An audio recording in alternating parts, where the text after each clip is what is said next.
second is that he's asking, how are you going to help the Francophone struggling people, particularly Cote d'Ivoire and others, and also the other MIAs that you have to become full members in your federation?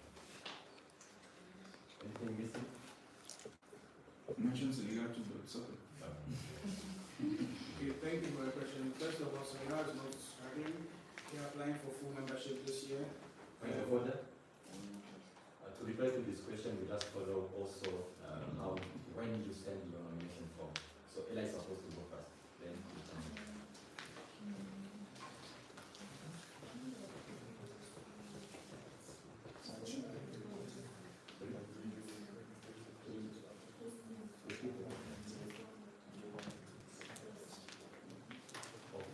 So the question is, the first thing is say that you both are comfortable working with the Francophone since you understand French.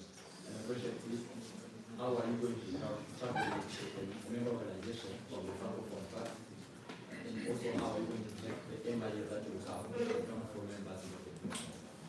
You also mentioned some associations, but it's not again correct, so I didn't mention any.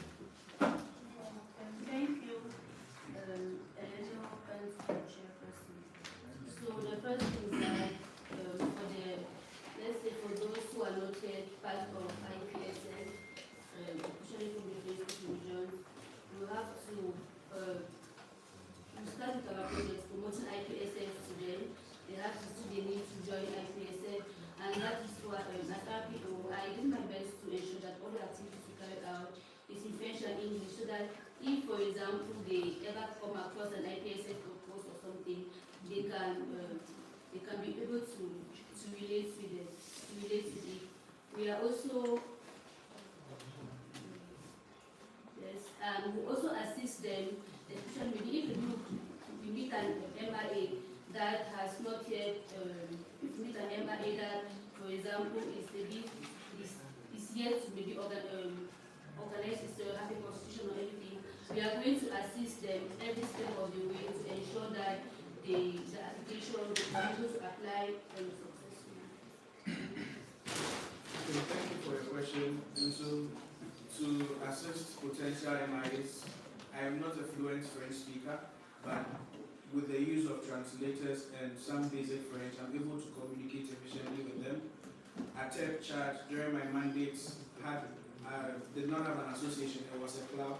I've been able to help them to become an association. I helped them to draft a constitution. So if you are replying, you reply directly to the question that you are asked, not going through other experiences. Directly reply the question. Okay. So with the struggling MIAs, to enable them to come into the federation, we can use familiar people that we know, people who are with them in their countries. And an example is a Chad student, a Chad national attended the AFES last year. He was studying in Guinea. So I used him to get in touch with ATEP Chad. Secondly as well, with Gambia that are not yet MIAs, we can use people like Alpha Omar, Dr. Jallo, to get in touch with them and then assist them. The use of familiar faces and familiar people helps greatly when you want to get these new members in IPSF. An example is also Namibia. Using the Namibians who are presently at the AFPS would even assist you or help you in getting in touch with them and help them in getting the responses. So that's the way I can put it.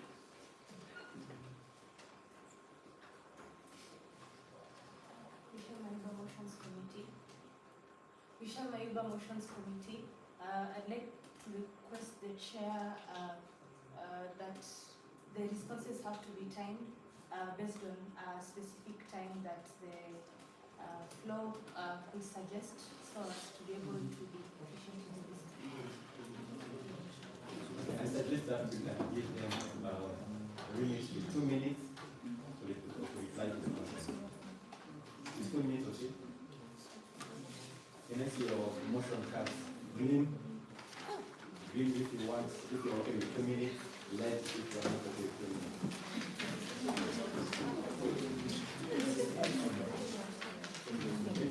motion carries.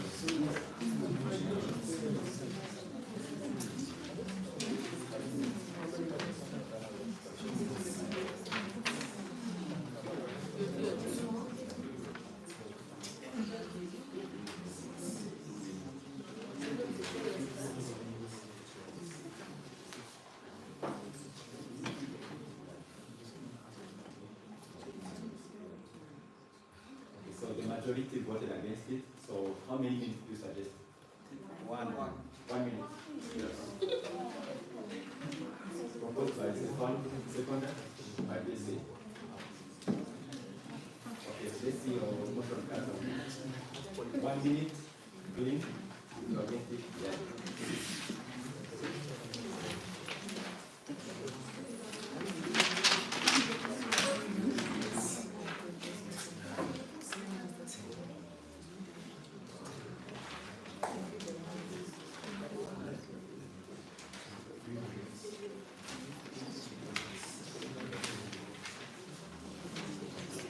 Voted for it, 3 against it. So we are now going to give you 1 minute to respond to the question, and then the rest of time. So let us now continue with Cecilia Chilwa, South Zambia.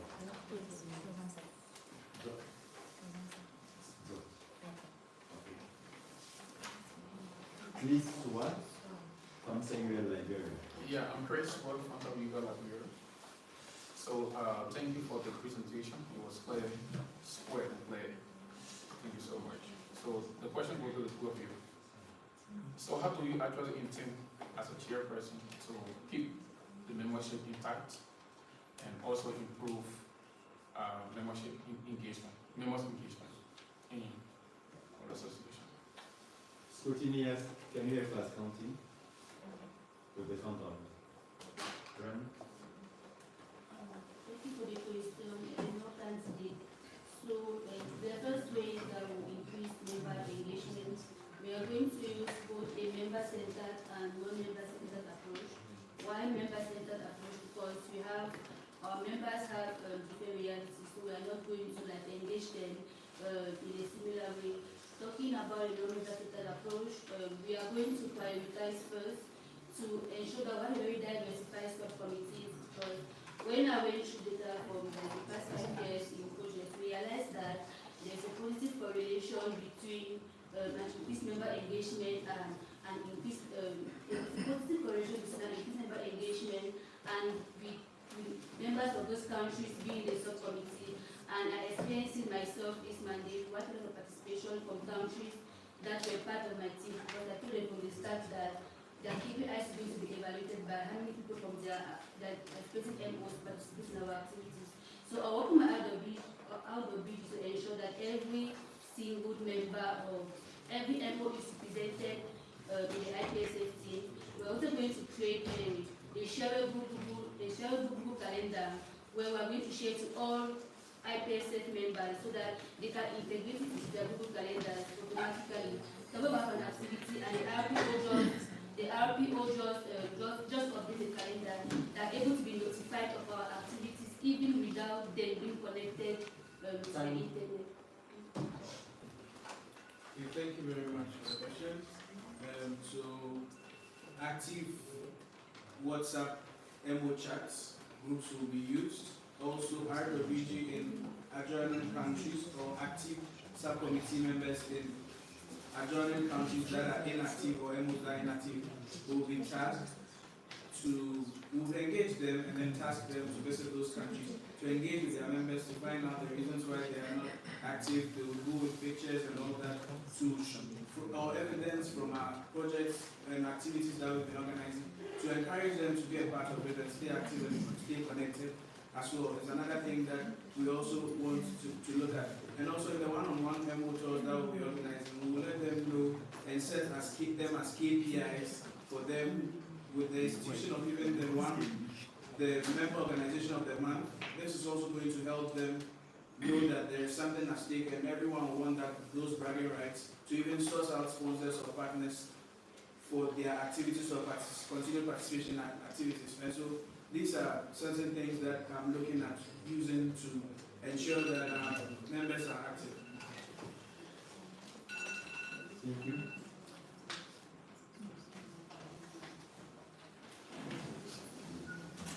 We have another question from Monete Lucky Donor from Famsalia Referral. Thank you. And pardon me if I made a mistake on choosing the path for my questions. But I'm still in the learning curve. I wanted to know as to which mechanism will you guys put into place when it comes to, by all means, of an active association should be a part. For example, this year we had Nicodemus calling PSL of Liberia and asking them, let me say begging them to help sponsor 4 students. And it was based on that letters were written and today you see 7. So what mechanism are you going to put in place to put that extra mile in making sure that your active association should be a part by all costs?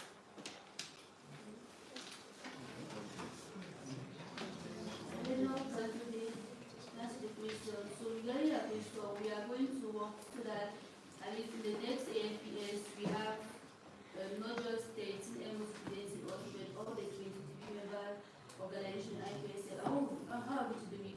We are going to work with, because it's easier for association of societies from specific countries to support their students. So we are going to reach out to all the respective pharmaceutical societies of all the countries, members of IPSL, and to keep support so that they can assist,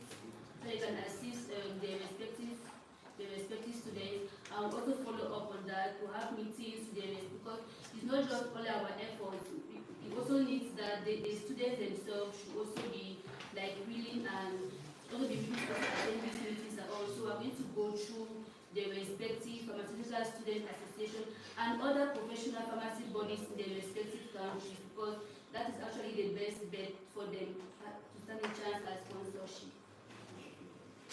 Okay, so with this question, in my policies, I mentioned that we are going to have engagement with academic leadership of the various MOs. I believe that getting in touch with them is the first step, and that can even be evidenced in Bissau, Zambia. Nico got in touch with one professor from their university, and he ensured that some of their students are represented here. With Pharmaceutical Society of Ghana, we had to make him a speaker, and with that played a key role in him the society sponsoring activities. And I encouraged him to keep up with those engagements because we realized that strategy was indeed working. So this is one thing that we can utilize to ensure that they get the necessary support and sponsorship to these events. Also, the external representation of the member organizations at WHO events and other external events. This is going to help us in getting in direct contact with their ministers of health, other leaders of health agencies in their countries, pitching IPSL to them and letting them know the importance of supporting their students and their members. Thank you. Thank you. Israel Yao, Hayek Man. Thank you for giving the floor. So, my question is, as chairperson, how will you handle internal conflict or disagreement within other regions?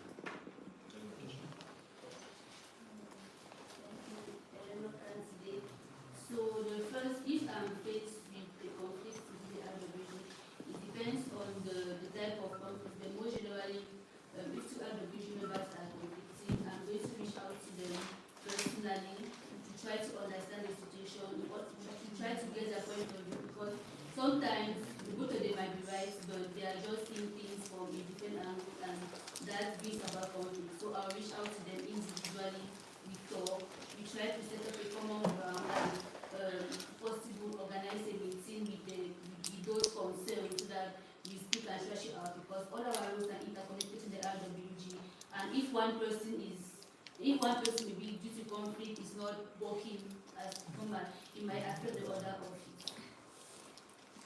So, thank you for Kevin, candidate chairperson. Thank you for the question. So, to handle internal conflicts, I'll first of all let them know that internal conflicts are going to make us failures or result in failure of the RWG or our mandate. And then reach out to them personally, one-on-one, hear from them, both sides of the issue, hold a meeting with both of them, and then try to find a common ground that will help them in resolving that conflict. Thank you. Procedure motion? I propose to just close the floor and continue to move for close discussion. Proposa? Yeah. Ayub Mali? Yeah, everyone. Secondo? Right. Yes. Stefan Bill.